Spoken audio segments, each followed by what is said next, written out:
ఉంది, నష్టమే ఉంది. అంటే వీళ్ళు అనేది ఏంటి, అక్రమ బియ్యం వీళ్ళ వల్ల జరుగుతుంది. ఇంతకుముందు జరగలేదా అక్రమ బియ్యం?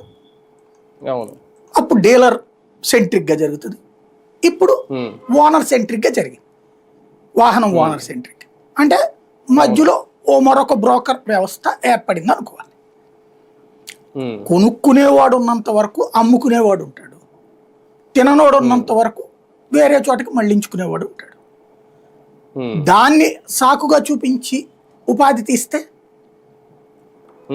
బానే ఉంటుంది. ఎవడేం పీకలేడు, ప్రభుత్వాన్ని ఎవడేం చేయలేడు. కనీసం కామెంట్ చేసే దమ్ము ధైర్యం కూడా లేకుండా భయంతో వణుకు పుట్టిస్తున్నారు.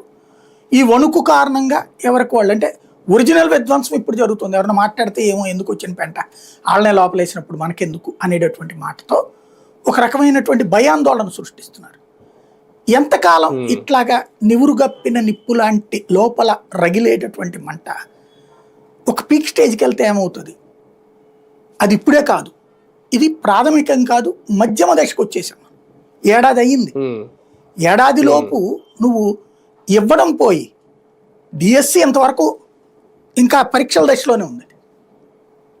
ఇవ్వడం పోయి పీకడం మాత్రం ఇన్ని. ఇప్పుడు రేపు ఇచ్చిన 16,000 ఉద్యోగాలు వాళ్ళు, ఇక్కడ పోయినాయి 3 లక్షల ఉద్యోగాలు అయిపోయి.